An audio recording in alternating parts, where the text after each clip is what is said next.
Nous sommes là pour parler de l'état d'urgence. Est-ce que vous pourriez nous raconter ce qui vous est arrivé? Alors en gros, une perquisition administrative à mon domicile le 20 novembre 2015. Tout de suite après les attentats. Exact. Dans la foulée, à 4h, 4h15. Service de gendarmerie, GIGN. Vous étiez combien à peu près? En tout et pour tout, une bonne petite quarantaine pour encercler toutes les rues adjacentes. Comment ça s'est passé? Vous avez été réveillé en sursaut? Explosion.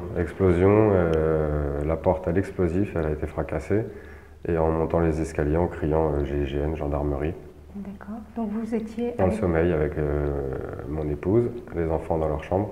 Les enfants ont quel âge? Avec quel âge? 8 ans et 3 ans. Ils m'ont littéralement expédié dans la chambre. Ils ont sorti ma conjointe, ils l'ont plaquée au sol. Moi, ils m'ont plaqué au sol assez violemment. Une bonne ouverture d'ici 5 points de 5 agrafes. Alors que je me suis présenté les mains en l'air, gentiment, calmement. Vu que je suis tireur sportif, ils me demandaient où étaient mes armes. Donc ils voulaient toutes les armes, ils insistaient. J'avais pas le droit de m'exprimer, juste leur dire où étaient cachées mes armes. D'accord. Donc vous avez indiqué les armes autorisées? J'ai indiqué où elles étaient, même celles qui avaient en fausse ou air comprimé ou autre, j'aurais tout indiqué sans me broncher. D'accord. Et par la suite, est-ce qu'ils ont fouillé l'appartement? Après, oui, je leur ai juste demandé de pouvoir voir quand même ma femme et mes enfants, donc ils m'ont demandé, j'ai demandé à aller aux toilettes pour un petit peu essuyer tout le sang qui coulait. Après, ils m'ont juste montré vite fait, j'ai vu qu'ils allaient bien, c'est tout. Et après, il y a eu la perquisition de chaque, entre guillemets, chaque pièce de la maison. À tout retourner, à éplucher tous les livres qui comportent des caractères arabes, on va dire. Prendre les photos de chaque calligraphie ou chaque sourate qui était ici. Et au bout de 4h15, qu'est-ce qui se passe? Ils m'emmènent en garde à vue pour ce qu'ils ont trouvé chez moi, pour m'entendre. Je leur demande aussi, parce que du coup j'étais sonné, j'avais pas beaucoup dormi et que j'avais pris un bon choc, de passer aux urgences quand même pour mettre des agrafes. Et après, une quarantaine d'heures de garde à vue. D'accord. Pour quel motif? Pour, vu que sur leur, comment on appelle ça? Le procès L'ordre, verbal? voilà, l'ordre de perquisition. Ah, d'accord. À cette adresse se trouvent des personnes, des armes, des objets liés au terrorisme. Donc on m'interroge sur ça. Entre la date des attentats et la date de la perquisition, est-ce que vous vous êtes douté que quelque chose pouvait vous arriver? Simplement parce que les informations annonçaient... Des amis qui me disaient tu es musulman, te leurre pas, tu fais du tir sportif, tu détiens des armes. Je leur dis oui, mais on est quand même dans un pays qui, je sais pas, qui peuvent assurer au moins des renseignements, des enquêtes, des choses comme ça. Je dis normalement ils auraient dû le faire. En tant que tireur sportif, quand on fait des demandes comme ça, ils font des enquêtes. Donc pour moi, elles avaient été validées, acceptées. Donc je me dis il n'y a pas lieu, j'ai rien à me reprocher, donc je vois pas pourquoi ils viendraient. Je fais il y a tellement de gens qui sont liés à, qui sont liés avec d'autres personnes qui sont connues par les services de police. Je dis, moi, je ne suis pas connu des services de police, je ne vois pas qu'est-ce qu'ils viendraient faire là. D'accord. Donc, vous avez été surpris? Ouais, j'étais carrément surpris, je suis resté bête. Après, je me dis, voilà, ça peut arriver. On est musulmans aujourd'hui, on a des armes, c'est réglé. D'accord. Et est-ce qu'on vous a fait signer un procès verbal après? Oui. Et est-ce que le procès verbal vous a semblé juste? Non, j'ai dit, j'ai écrit, je ne comprends pas. D'accord. J'ai dit que j'étais pas d'accord, mais que voilà, j'ai signé. Qu'est-ce qui vous semblait pas conforme à la réalité dans le procès? Du fait qu'à mon adresse, il y avait des personnes liées au terrorisme et qui représentaient une menace pour l'ordre public. Et je dis, quelle menace? Quelle menace? Après, j'ai su bien après pourquoi ils étaient venus. Et vous l'avez su? Vous avez su quoi et comment vous l'avez su? Alors, c'est assez délicat. Quand on en parle aux gendarmes, ils ne veulent pas dire texto pourquoi ils sont venus, comment ils en sont venus là. Ils ne savent rien. C'est la préfecture, au-dessus c'est le ministère, donc eux, ils ne savent pas. Ils font leur travail. Ils ont des ordres, ils respectent les ordres. C'est quand l'assignation, la mesure a été finie.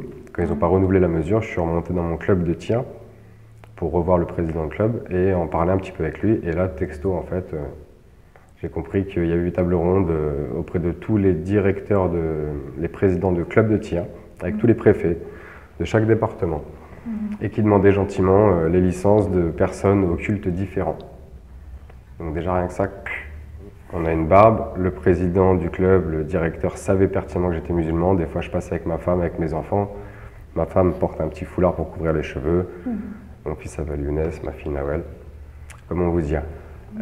Ça a été rapide. Il a posé les licences de personnes d'origine maghrébine ou autre, ou musulmans, qu'il savait. Ou de cultes différents? Ou de cultes différents, pour ne pas dire musulmans. Et c'est parti de là, en fait, tout simplement, pour récupérer les armes aux musulmans. Pendant les 40 heures de garde à vue, est-ce qu'il y a eu des questions qui vous ont, soit en tant que citoyen, soit en tant que croyant, choqué par leur crudité ou par... ou elles vous ont au contraire, parce qu'il y a eu une bonne... La perquisition, je suis resté très calme. Oui. Quand je suis arrivé en garde à vue, je suis tombé sur un lieutenant aussi posé qui m'a dit texto, voilà, on a eu des échos, ça s'est très bien passé chez vous. Maintenant, si ça se passe bien, ça peut aller rapidement. Donc je suis resté correct. On a parlé d'homme à homme plusieurs fois. J'ai dit pose ton crayon. On a pu échanger sur des thèmes qu'ils ne connaissent pas. L'islam, c'est flou pour eux. Donc là, on a pu échanger. Et ça fait plaisir, mais dans un sens où on se rend compte qu'ils n'ont aucune connaissance de l'islam. Ils s'arrêtent aux médias. Point. Bah, TF1, c'est réglé. Ah oui, même au niveau des fonctionnaires de police. Ah oui, oui, c'est un peu délicat. On habite quand même à 1h de Paris, 1h15, donc ne serait-ce que le respect de l'être vivant en soi, de l'être vivant, sans parler de l'être humain, de l'être vivant pour eux, ils te regardent comme ça. Il y a plein de choses qu'ils ne connaissent pas. Pour eux, ça s'arrête la prière, la barbe et pas manger de cochon, c'est réglé, c'est ça l'islam. Mais on a pu échanger sur plein de choses, hein, le respect de la planète, la pollution, des choses toutes bêtes, aléatoires pour eux, mais que je leur dis, ben ça dans l'islam, on en tient compte. Vous sortez de la garde à vue, et qu'est-ce qui se passe après pour vous et votre famille? Je retrouve ma femme déjà. Oui. Mes enfants étaient partis 3 jours chez ma sœur parce que ma femme n'arrivait pas à tenir. Après, il fallait trouver des solutions pour la porte, reparler de tout ça. Il y a des proches quand même qui sont passés. Il y a les sincères, il y a les curieux. Parce que du coup, c'était la risée entre guillemets du village. Ah oui. Les gens passaient par curiosité, c'est là que les gendarmes sont venus, c'est là qu'il y a les terroristes, c'est là. Donc là, ça pèse, ça fait mal. Après tout ça, après cet incident, est-ce qu'ils vous saluaient? Il y a des gens qui changeaient de trottoir. Des gens que je connais depuis que je suis tout petit qui changent de trottoir. Il y a des gens qui ne disaient plus bonjour à mon épouse ou même à moi-même. Et il y a des gens, contrairement à ça, ma voisine, parce que quand ils sont venus chez moi, ils ont aussi investi tout le jardin de chez mes voisins pour, au cas où je m'enfuyais par les Velux et qui ont été très choqués à 4 h du matin avec des lampes pointées par des fusils mitrailleurs. Ils sont devenus liquides. Et ben elle, par exemple, j'ai été m'excuser moi auprès des voisins proches pour leur dire excusez-moi pour tout ce bazar, mais j'y suis pour rien, il y a eu une erreur. Et la dame a eu un discours qui m'a pincé le cœur. Ça a été tellement sincère, tellement réel que ça fait plaisir. Et après la perquisition, qu'est-ce qui s'est passé? Est-ce que vous avez eu encore des visites de police? Est-ce que vous avez été assigné? Comment a repris votre vie en fait? Ou pas repris votre vie, pardon. C'est un peu délicat. Il fallait remettre de l'ordre dans la maison, ce qui était matériel, remettre de l'ordre, ce qui était dans l'ordre psychologique aussi, que ce soit pour ma femme, pour moi. Serrer les coudes et se dire bon, c'est arrivé, on sait qu'on n'a rien à se reprocher. Maintenant, le regard des autres, c'est un fait. Nous, on essaie de se reconstruire. On voit qu'il y a la famille proche qui viennent pour vraiment nous soutenir et dire que voilà, c'est des points barres, ils se sont plantés, ils sont complètement à la masse. On sait ce qu'on vaut, voilà, on reste sur ça et on se dit, on continue d'avancer. Après, expliquer aux enfants. Ça, c'était notre partie de plaisir. D'accord. Un peu délicat.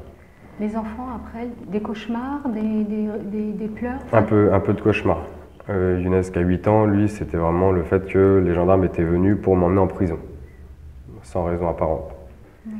On est assez ouvert, on a beaucoup de dialogue avec les petits. Et comme ils ont dit, papa, non, t'es pas... Il n'y a pas de problème là-dessus. Ils ont eu des paroles quand même réconfortantes. D'accord. Donc perquisition, pas d'assignation pour vous? Ça... Non, pas sur le coup. Plus tard donc? Oui, c'était le 4 décembre. Le 4 décembre, oui, on mangeait chez des amis et la gendarmerie qui appelle sur le téléphone de ma femme pour dire faut qu'on vous voie au plus vite. Incompréhension, je suis sorti dans la rue, j'ai été les voir, on est en train de manger avec un couple d'amis non musulmans. Et là, ils me disent non, il faut que vous rentriez chez vous tout de suite. Donc là, blague, je le regarde, je dis mais comment ça? Je fais c'est quoi cette farce? Vous êtes assigné à résidence, donc voilà, il faut lire, il faut signer, vous rentrez. Je dis non, je signe pas, je lis pas et je veux pas rentrer. Je fais on est là avec des amis, je dis assigné à résidence, je ne connaissais pas encore. Donc là, en lisant le texte, j'ai dit bon, ça sert à rien, si je signe pas, ils vont venir, ça va partir, ça va glisser, ça va partir en cacahuète. Donc je signe, on dit rien aux enfants, on dit il est tard, on rentre à la maison.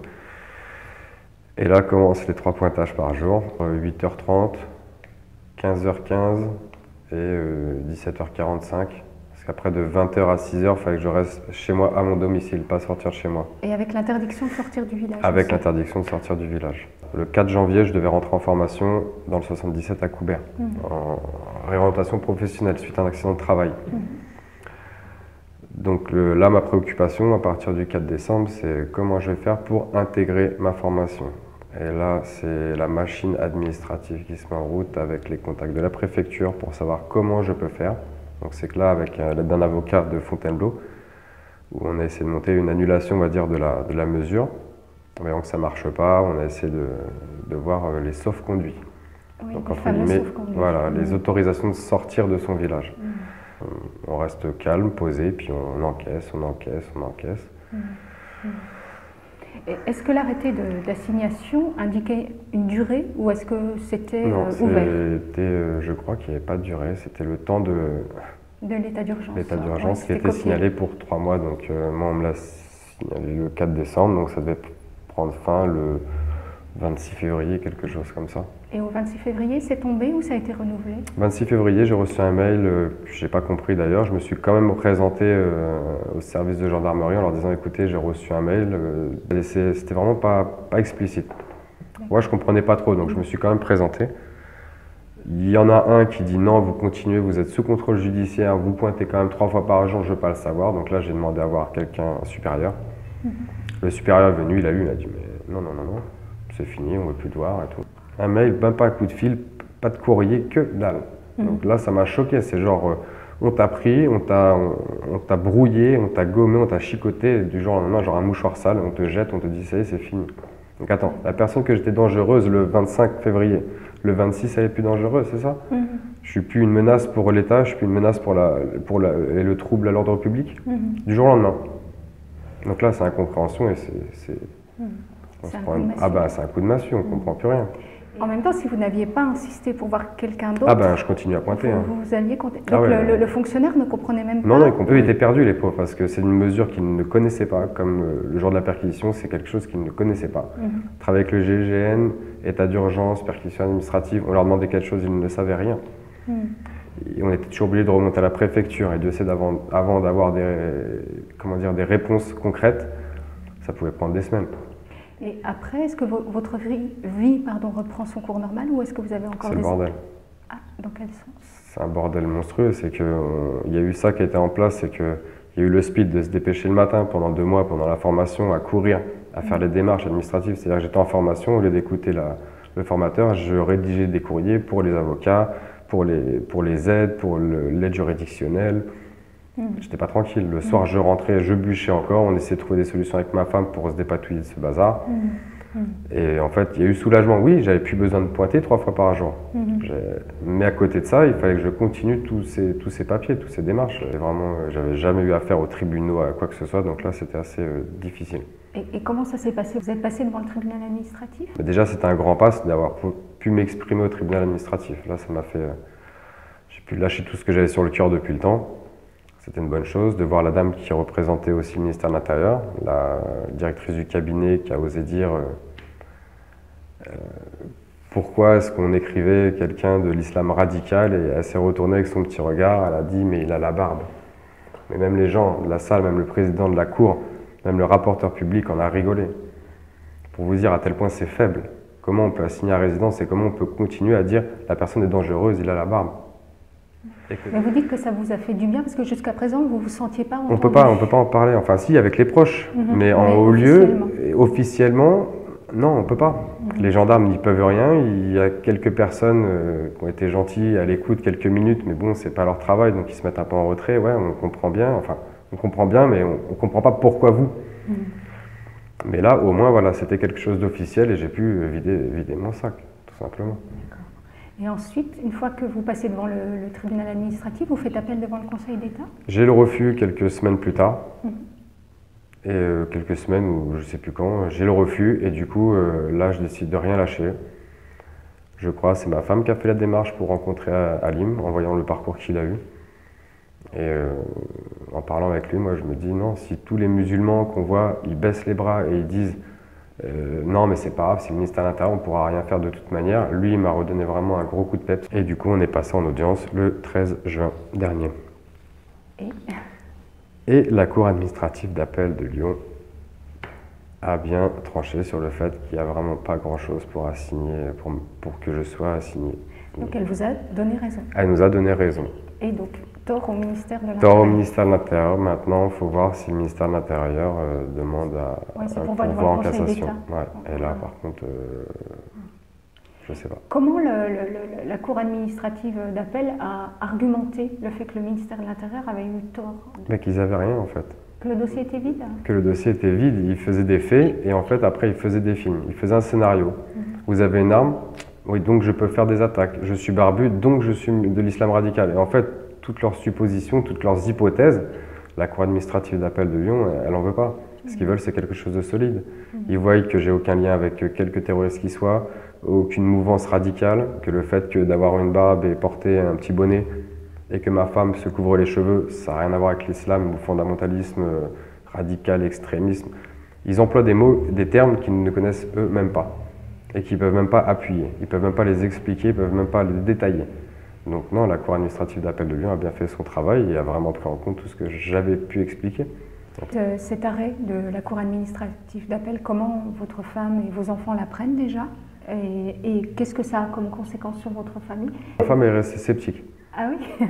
Elle a dit oui, mais on a vu tellement de mais, à chaque fois ils nous contre-attaquent avec des mémoires, le ministère de l'Intérieur c'est affolant, avec des données fausses. Ils rajoutent des trucs qui ne sont pas vrais à chaque fois, donc ça c'est super aberrant. Et même à la Cour on leur dit non mais c'est pas grave, je dis mais si c'est grave en fait. Ils écrivent comme quoi je suis interdit de quitter le territoire, ils écrivent que ma femme est convertie à l'islam, ils écrivent qu'il y a tant d'armes chez moi, mais ils ont quand même des données fausses, donc ils inventent des choses. Donc à un moment donné, on reste quand même sceptique, même si la Cour dit oui. Parmi les arguments, on a ajouté des arguments faux. On a ajouté des arguments qui étaient faux. Mais même juridiquement, parce que l'IST, vous n'avez jamais eu l'interdiction de sortir Non, du mais territoire. eux, le ministère de l'Intérieur le met. Donc moi, j'appelle le juridique, je leur dis, mais comment ça? Est-ce que c'est vrai? Non, non, non, nous, on n'a jamais tranché ça. Mais pourquoi le ministère de l'Intérieur? Ça, on ne sait pas. Et on n'est pas tranquille. Ah non, c'est Ma clair. femme est originaire de La Réunion, on veut voyager, mais moi je ne prends pas l'avion, je ne prends pas le risque de prendre un billet. Ma femme est partie voir sa famille, elle était liquide jusqu'à temps qu'elle passe le portique, jusqu'à temps que l'avion décolle. Moi je ne suis pas tranquille quand on me dit le dossier du ministère de l'Intérieur, tout ce qu'ils peuvent écrire comme saleté sur mon grade, je me dis bon bah avec leur histoire de fichier S, peut-être je suis fichier S. On ne sait pas. On ne peut pas être tranquille. Ils sont venus une fois, ils peuvent venir une deuxième fois, on ne sait pas. Donc à partir du moment, même si la Cour d'appel, administrative d'appel dit oui c'était faible, donc on donne raison à M. Gelé, on se dit au-dessus c'est qui encore le patron? Ça reste le ministère de l'Intérieur. Donc vous maintenant en tant que citoyen français qui avez vécu dans votre vie et même dans votre chair l'état d'urgence, comment vous voyez tout ce qu'on est en train de dire, le fait que l'état d'urgence va être pérennisé, enfin pas pérennisé, passé dans le droit commun? Parce que là ça fait 2 ans qu'il est pérennisé. Je me dis il fallait, on le voyait venir avec ses gros sabots. Hein. Pour moi, c'était inévitable. Vous n'êtes pas surpris? Je suis même pas surpris. Les gens ici sont faits, maintenant c'est devenu quelque chose de normal, donc voilà, c'est posé. Est-ce que vous pensez que les Français musulmans ont servi de banc d'essai à l'état d'urgence? Texto. Ouais. Ah oui, y a pas, enfin, pour moi, il n'y a pas photo. Si on prend leur dossier, c'est je suis barbu, converti musulman, j'ai des armes, donc avec l'état d'urgence, ils se permettent de faire ça. Quand on voit d'autres cas, on est musulman, donc on peut y aller avec des faisceaux d'indices qui ne sont même pas des preuves. Ils ont vu quelque chose et ils se sont fait un scénario. Donc ça veut dire que ça leur laisse une porte ouverte, c'est un boulevard pour eux. Ils font ce qu'ils veulent. Et en tant que citoyen français, est-ce que vous avez perdu confiance dans la société? J'ai mal parce qu'on est musulman, on respecte la République. On est musulman, on respecte la charte de la laïcité, on respecte les droits de l'homme, mais eux, ils font quoi en fait? Ils nous demandent qu'on fasse ça, et là, on me reproche, moi, plein de choses comme ça, mais moi, j'ai jamais été à l'encontre de la République, j'ai jamais fait des choses qui sont à l'encontre des valeurs de la République. Mais eux, ils font quoi? Eux, ils nous écrasent, ils ne nous considèrent pas comme des citoyens en faisant ça. Musulmans, pas musulmans, on est des citoyens à la base, français. Donc après, moi, j'ai pas de rancune. J'ai la patience, on fait notre vie, basta. Il ne faut pas s'arrêter là-dessus, mais on peut se poser la question pour certaines personnes. En se faisant maltraiter comme ça, quand on victimise des gens, il y en a, ils peuvent avoir des idées de rancune ou d'incompréhension ou de colère. Moi, j'ai pas la colère, ça va. Mais je peux comprendre ceux qui peuvent se sentir frustrés.